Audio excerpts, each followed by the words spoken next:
अगर राहुल गांधी यह कह दें कि चीन हमारी जमीन पर कब्जा किए हुए बैठा हुआ है, तो सुप्रीम कोर्ट उनकी भारतीयता पर सवाल उठा देगा। अगर राहुल गांधी यह कहें कि हमारे 20 जवान शहीद हो गए, तो क्या सुप्रीम कोर्ट यह कहेगा कि आप भारतीय जैसे बर्ताव नहीं कर रहे हैं?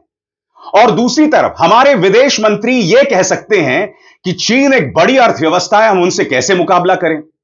प्रधानमंत्री नरेंद्र मोदी, याद कीजिएगा, गालवान घाटी में हमारे 20 जवान शहीद हुए थे और प्रधानमंत्री नरेंद्र मोदी के मुंह से चीन शब्द आज तक नहीं निकला है। वो प्रधानमंत्री जो मुख्यमंत्री गुजरात रहते हुए 1 दर्जन बार चाइना गए थे, वो प्रधानमंत्री जिन्होंने 2014 से पहले चीन को लाल आंख दिखाने की बात कही थी, वह पूरी तरह से खामोश है। सबसे बड़ी बात, गालवान घाटी के बाद इन्होंने टिकटॉक पर तो पाबंदी लगा दी अपनी देशभक्ति का परिचय देते हुए, मगर इस वक्त भारत और चीन में रिकॉर्ड स्तर पर व्यापार हो रहा है और वो भी चीन के पक्ष में। और सुप्रीम कोर्ट किस पर सवाल उठा रहा है? नेता विपक्ष राहुल गांधी पर। मैं फिर आपसे पूछना चाहता हूं, क्या राहुल गांधी की अभिव्यक्ति की आजादी नहीं है? अगर हमारे जवान शहीद हुए हैं, तो क्या नेता विपक्ष वो सवाल ना उठाए? और अगर नेता विपक्ष वो सवाल उठा देता है, तो क्या आप उनकी भारतीयता पर सवाल उठाएंगे? मैं आपका ध्यान खींचना चाहूंगा, क्या कहा है इस मामले में जस्टिस दीपांकर ने आपके स्क्रीन पर। आपको राहुल गांधी को कैसे पता चला कि चीन ने 2000 वर्ग किलोमीटर जमीन कब्जा किया है? किस विश्वसनीय दस्तावेज के आधार पर आपने यह बात कही? एक सच्चा भारतीय ऐसा नहीं कहेगा। जब सीमा पार कोई विवाद हो, तो क्या आप यह सब कह सकते हैं? जस्टिस दीपांकर के शब्द। और बात वहां नहीं रुकती। जस्टिस दीपांकर कहते हैं, ये जो तमाम बातें आपने कही, आप ये बातें सोशल मीडिया में क्यों कह रहे हैं? आप संसद में बातें क्यों नहीं उठाते? मैं पूरे सम्मान के साथ जस्टिस दीपांकर दत्ता से कहना चाहता हूं कि राहुल गांधी ने आज से कई महीने पहले यह मुद्दा उठाया था। इनफैक्ट चाइना का कब्जा और चीन का जो प्रभुत्व है, वो मुद्दा राहुल गांधी लगातार उठाते रहे संसद के अंदर। तो यह सवाल उठना लाजमी है कि जस्टिस दीपांकर दत्ता ऐसा क्यों कह रहे हैं जो तथ्यों पर आधारित नहीं है। सबसे बड़ी बात, जब भारतीय जनता पार्टी विपक्ष में थी, तब साल 2013 में नरेंद्र मोदी, जो कि गुजरात के मुख्यमंत्री हुआ करते थे, उनका बयान सामने आया था कि इस वक्त हम एक बहुत बड़ा संकट का सामना कर रहे हैं। क्या यह हमारी सेना की कमजोरी की वजह से है? यहां पर पूर्व मुख्यमंत्री और मौजूदा प्रधानमंत्री ने सीधे तौर पर देश की सेना की कमजोरी का जिक्र कर दिया था, यानी कि देश की सेना को कमजोर बता दिया था। जस्टिस दीपांकर दत्ता प्रधानमंत्री नरेंद्र मोदी के इस पुराने बयान के बारे में क्या कहेंगे? याद कीजिएगा, राहुल गांधी ने संसद में क्या कहा था। करीब 2 मिनट का उनका बयान है, पूरा बयान सुनिए और उसमें कितना बवाल हुआ था आपको याद होगा। Speaker sir, it's a known fact that China is sitting on 4000 square kilometers of our territory. I was shocked some time back to see that our foreign secretary was cutting a cake with the Chinese ambassador.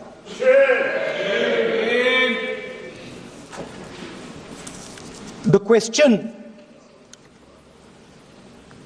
is, what exactly is happening to this territory? 4000 kilometre हैं, 4000 kilometre China ने ले लिए हैं और हमारे foreign secretary उनके ambassador के साथ केक काट रहे हैं। 20 जवान शहीद हुए थे, उनकी शहादत की सेलिब्रेशन हो रही है केक काटकर। अब हम नॉर्मलसी के खिलाफ नहीं हैं, मगर नॉर्मलसी से पहले स्टेटस को होना चाहिए। हमारी जमीन हमें वापस मिलनी चाहिए। We should get our land back. It is also come to my notice that the prime minister and the president have written to the Chinese. We are not finding out from our own people. It is the Chinese ambassador who's telling the people of India that the Prime Minister of India and the President of India have written to them. Foreign policy is about managing the external countries. You have given China 44,000 square kilometers of land. On the other side, our ally suddenly decides to impose tariffs on us, 26%, which is going to completely devastate. और सबसे अजीबोगरीब बात, justice Dipankar Gupta ये कहते हैं कि भाई आप वहां गए नहीं तो आपको कैसे पता चला। आपके तर्क के हिसाब से दुनिया भर में जो भी समस्याएं हो रही हैं किसी को नहीं उठाना चाहिए। गजा में 60,000 लोग मारे गए, मैं वो मुद्दा अपने मंच पर नहीं उठा सकता क्योंकि मैं गजा नहीं गया। बांग्लादेश में हिंदुओं को परेशान किया जा रहा है, मैं वो मुद्दा नहीं उठा सकता। या फिर कई लोग जो बांग्लादेश में हिंदुओं के ऊपर जो अत्याचार हो रहा है वो मुद्दा नहीं उठा सकते क्योंकि वो लोग बांग्लादेश नहीं गए थे। ऐसे में जस्टिस दीपांकर दत्ता का यह तर्क कुछ अजीबो गरीब लगता है। दोस्तों, सबसे पहले मैं आपको बतलाना चाहता हूं दोस्तों, सुप्रीम कोर्ट ने दरअसल कहा क्या आपके स्क्रीन पर, if you are a true Indian you wouldn't say this. खबर, सुप्रीम कोर्ट ने सोमवार यानी 4 अगस्त को नेता प्रतिपक्ष राहुल गांधी के खिलाफ आपराधिक मानहानि केस की कार्रवाई पर रोक लगा दी है। यह मामला 2020 में चीन के साथ गलवान घाटी में हुई झड़प को लेकर भारतीय सेना पर दिए गए उनके बयान से जुड़ा है। हालांकि कोर्ट ने उन्हें अंतरिम राहत दे दी, लेकिन सुनवाई के दौरान जस्टिस दीपांकर दत्ता और जस्टिस A.G. मसीह की बेंच ने राहुल के बयान पर नाराजगी जताई और मौखिक रूप से कहा कि ऐसे बयान नहीं दिए जाने चाहिए। दरअसल आज का दिन राहुल के लिए बड़ी जीत भी है क्योंकि उनके खिलाफ उन्होंने चाइना पर जो बयान दिया था उसको लेकर एक निचली अदालत में कार्रवाई चल रही थी। सुप्रीम कोर्ट ने उन्हें राहत दी है और उस पर रोक लगा दी है, अंतरिम राहत दी है। मगर इस तरह का बयान सुप्रीम कोर्ट दे रहा है। आगे सुप्रीम कोर्ट ने क्या कहा, इस पर गौर किया जाए। Senior advocate doctor Abhishek Manu Singhvi जो राहुल गांधी की तरफ से पेश हो रहे थे, सुनवाई की शुरुआत में कहा कि अगर विपक्ष का नेता मुद्दे नहीं उठा सकता तो यह बहुत ही दुर्भाग्यपूर्ण होगा। सिंघवी ने कहा, अगर वो बातें भी नहीं कह सकता जो प्रेस में छप चुकी हैं तो फिर वो नेता प्रतिपक्ष कैसे रहेगा। इस पर जस्टिस दत्ता ने पूछा, जो कहना है वो संसद में क्यों नहीं कहते, सोशल मीडिया पोस्ट पर बोलने की क्या जरूरत है। जस्टिस दत्ता ये भूल गए कि राहुल गांधी ये मुद्दा अक्सर संसद में उठाते रहे और याद कीजिएगा राहुल गांधी वो इकलौते शख्स हैं जो चाइना और पाकिस्तान के करीब आने पर मुद्दा उठाते रहे हैं और उसका प्रमाण हमने ऑपरेशन सिंदूर के दौरान देखा था। यह मुद्दा और इसे संबोधित हमारे विदेश मंत्री एस जयशंकर को करना चाहिए, मगर वो ऐसा नहीं करते हैं। मैं जस्टिस दीपांकर दत्ता के लिए राहुल के वो 2 बयान सुनाना चाहता हूं। पहले, जब सबसे पहली बार उन्होंने चेतावनी दी थी चीन और पाकिस्तान के साथ आने को लेकर और यह कहा था कि इस सरकार की वजह से चीन और पाकिस्तान साथ आ गए हैं, और अभी हाल ही में ऑपरेशन सिंदूर में जो डिबेट हुआ था राहुल ने वो मुद्दा फिर से उठाया था। सुना जाए दोनों बयानों को। The single biggest strategic goal of India's foreign policy has been to keep Pakistan and China separate. And what you have done is you have brought them together. You have brought Pakistan and China together. And this is the single biggest crime that you could commit against the people of India. That China is sitting on 4,000 square kilometers of our territory.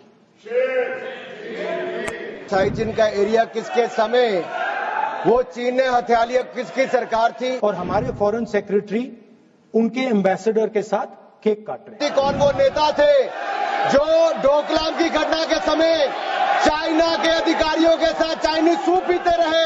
What exactly is happening to this territory? 1 inch जमीन भी भारत की कोई नहीं हथिया पाया तो भारत की सेना ने वो करके दिखाया, तो मोदी सरकार में करके दिखाया है। We are not finding out from our own people. It is the Chinese ambassador who is telling the people of India.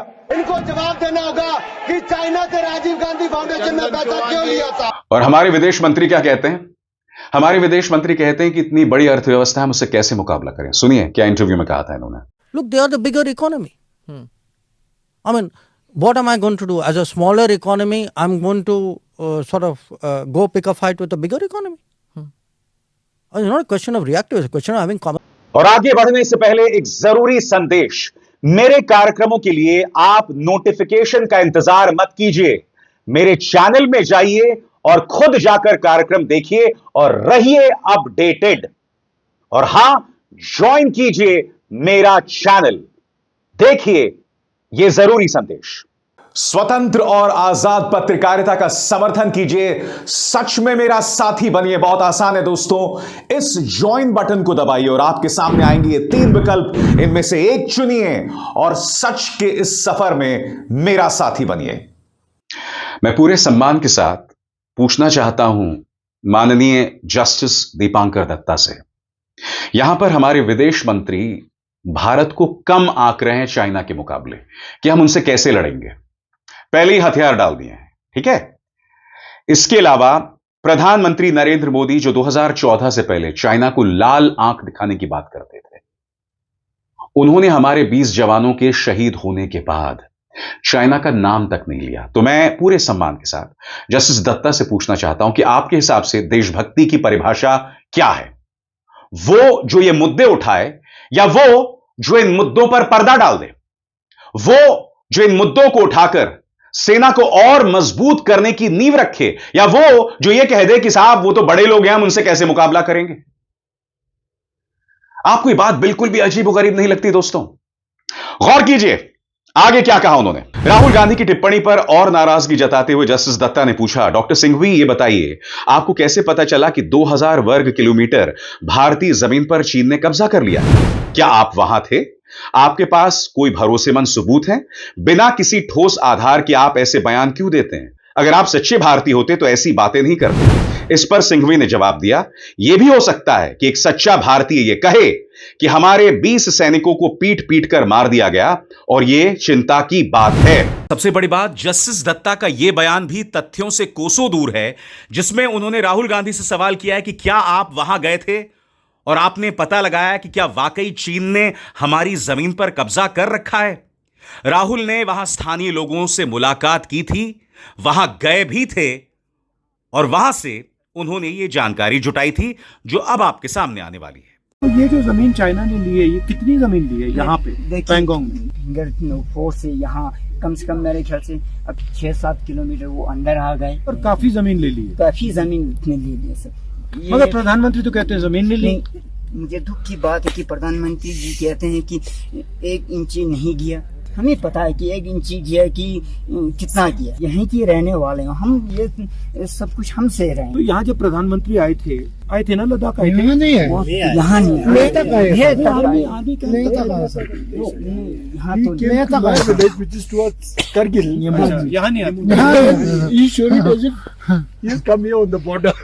सबसे दिक्कत ये है कि यहाँ के लोगों के लिए पार्शियल लैंड का सबसे दिक्कत है। अगर हमें पास्ट प्रैक्टिस की तरह जाने नहीं देंगे तो फिर हमारे लिए बहुत मुश्किल हुआ। हम तो पूरा इसी भेड़ बकरी से गुजारा करते हैं। जैसे कि हमारा नॉर्थ ईस्ट में जैसे कि सिलीगुड़ी चिकन नेक है, ये भी चिकन नेक हो गया था। अगर इन्होंने गलवन से थोड़ा सा 1 किलोमीटर के रेंज पे है, अगर ये कर लिया तो हमारा टेक डिब्यू देवसम all are off from there only. नहीं, यहाँ पे तो सब लोग कह रहे हैं कि चाइना की सेना घुसी है और इनकी जो पहले जो ग्रेजिंग लैंड होती थी वो ले गए हैं, वहाँ ये जा नहीं सकते हैं। तो यहाँ तो क्लियरली सब लोग कह रहे हैं। प्रधानमंत्री जी ने कहा 1 इंच जमीन नहीं गई, मगर वो सच नहीं है। तो ये तो यहाँ आप किसी से भी पूछ लीजिए, वो आपको बता देंगे। आगे अभिषेक मनु सिंघवी क्या कहते हैं, इस पर भी गौर किया जाए। सिंघवी ने कहा कि राहुल गांधी का मकसद बस सही जानकारी सामने लाने और जानकारी छुपाने वालों पर सवाल उठाने का था, लेकिन जस्टिस दत्ता ने कहा ऐसे सवाल उठाने के लिए एक सही मंच होता है। सिंघवी ने माना कि याचिकाकर्ता यानी राहुल गांधी अपने बयान को बेहतर तरीके से रख सकते थे, लेकिन साथ ही यह भी कहा कि यह शिकायत सिर्फ उन्हें परेशान करने से इरादे से की गई है, क्योंकि उन्होंने सवाल उठाए जो कि विपक्ष के नेता का कर्तव्य है। सिंघवी ने यह भी कहा कि बीएनएसएस की धारा 223 के तहत आपराधिक शिकायत पर संज्ञान लेने से पहले आरोपी को सुनवाई का मौका देना जरूरी है, जो इस केस में नहीं किया गया। इस पर जस्टिस दत्ता ने कहा कि हाईकोर्ट में इस धारा 223 की बात नहीं उठाई गई थी। इस देश में हो क्या रहा है दोस्तों? मैं फिर स्पष्ट कर दूं, इस कार्यक्रम का मकसद सुप्रीम कोर्ट पर सवाल उठाने का नहीं था, मगर कुछ तथ्य हैं जिन्हें सामने लाने बहुत जरूरी हो जाते हैं। मैं फिर आपसे पूछना चाहता हूं, पिछले 11 सालों में आखिर क्या वजह है कि कई जजेस की ऐसी टिप्पणी आ रही है जो संविधान परख नहीं है? क्या नेता विपक्ष को अपनी बात कहने का अधिकार नहीं है? हम सब जानते हैं कि चीन ने हमारी जमीन पर कब्जा किया। जिस फिंगर 8 तक हमारे सैनिक जा सकते थे, वहां पर बफर जोन क्यों बनाया गया है? यह सवाल पूछा जाना चाहिए। मैंने देखा है 2019 से पहले या 2020 से पहले, गालवान घाटी के संघर्ष से पहले, याद कीजिएगा क्या हुआ था। कई पत्रकार जो फिंगर 8 से रिपोर्टिंग कर रहे थे, अब वहां नहीं जा पा रहे हैं।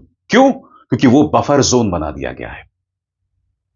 मैं आपसे पूछना चाहता हूं, फिर भी सुप्रीम कोर्ट कह रहे हैं कि भाई आप किस आधार पर यह कह रहे हैं? सैटेलाइट मैप्स आए थे उस दौरान, और वो मैप इस बात का प्रमाण थे कि भारतीय जमीन में चीन प्रवेश कर चुका है। सबसे बड़ी बात, जस्टिस दत्ता ये जानते होंगे कि भारत और चीन के बीच एक लंबी बातचीत चली। तो ये बातचीत किस आधार पर हो रही थी बताइए? किस मुद्दे पर हो रही थी अगर चीन ने हमारी जमीन पर कब्जा नहीं किया हुआ था? सबसे बड़ी बात, भारतीय सैनिकों की पिटाई वाला मुद्दा। कई ऐसे वीडियोस आए थे और मैंने उसकी चर्चा नहीं की थी। हालांकि भारतीय जनता पार्टी के एक नेता हैं सुब्रमण्यम स्वामी, उन्होंने इस बात का जिक्र किया था। कई लोग उसका जिक्र कर रहे थे। मैंने उसकी कभी चर्चा नहीं की। मैं चाहता था कि भारतीय सेना उस पर पहले अपना बयान दे।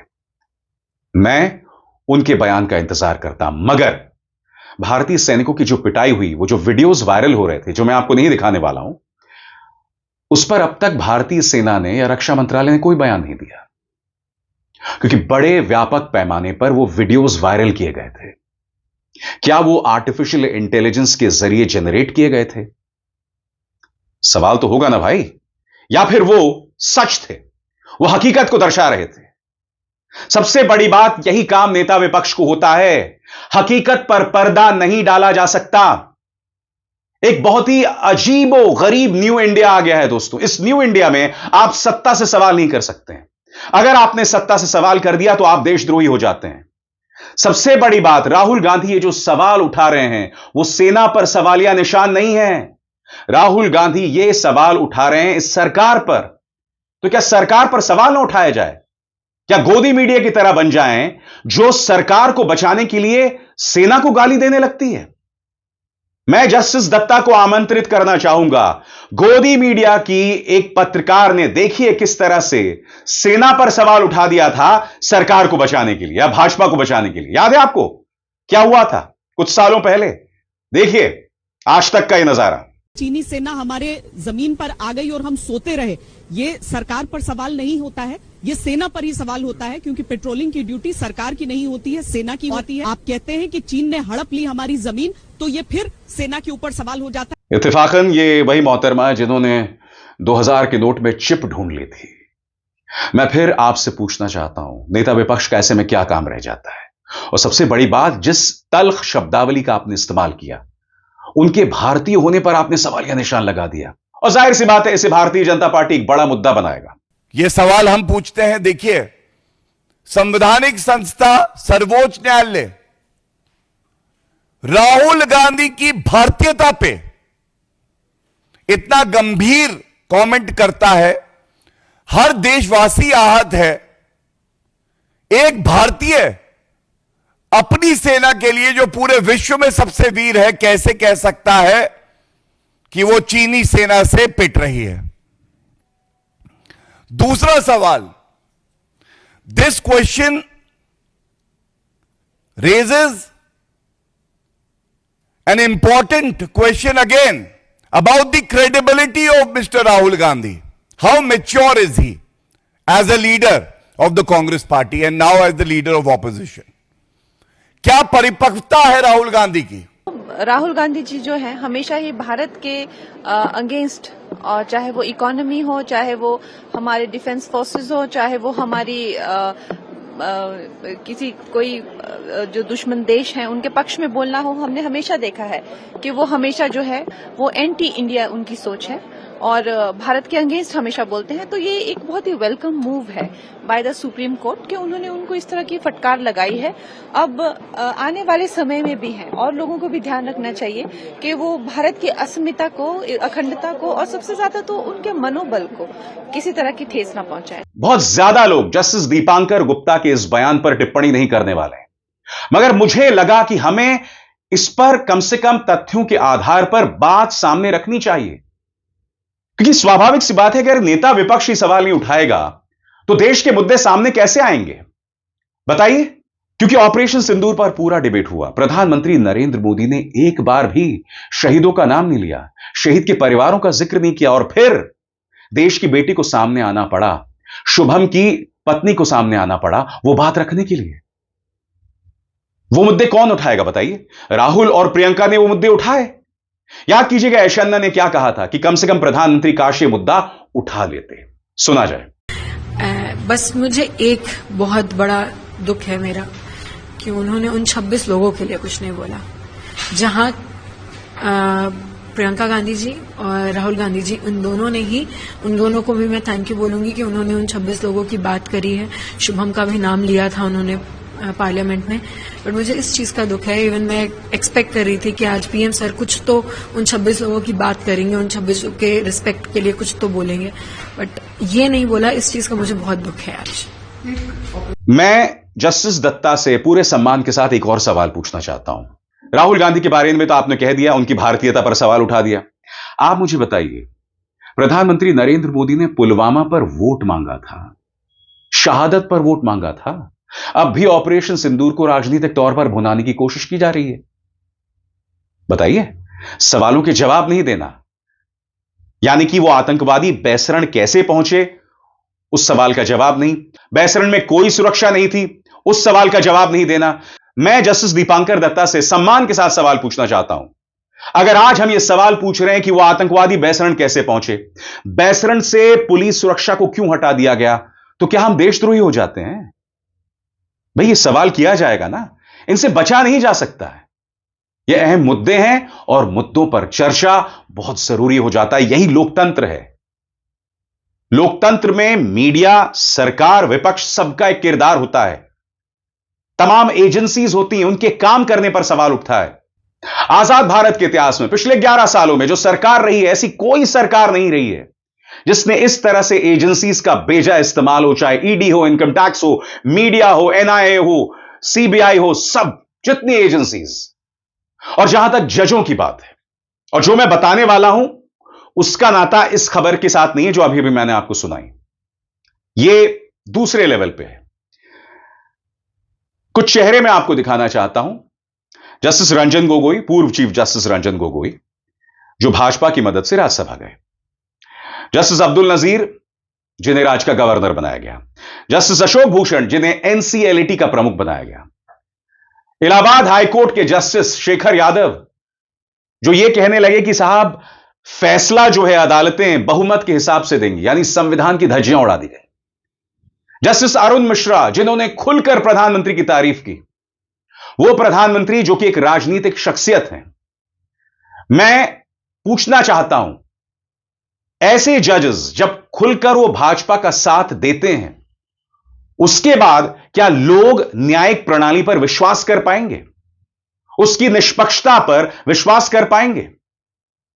मैं उम्मीद करता हूं कि जस्टिस दीपांकर दत्ता स्वतः संज्ञान लेते हुए इन तमाम जस्टिसेस पर, इन तमाम जजों पर भी टिप्पणी करेंगे जो सत्तारूढ़ पॉलिटिकल पार्टी की मदद से या तो राज्यसभा पहुंच जाते हैं, या संस्थाओं के प्रमुख बन जाते हैं, या फिर किसी राज्य के गवर्नर बना दिए जाते हैं। ये तथ्य हैं सर, और मैं वैसे भी कोई भी बात तथ्यों से जुदा होकर नहीं कहता। अब इज़हार शर्मा को दीजिए इजाजत। नमस्कार।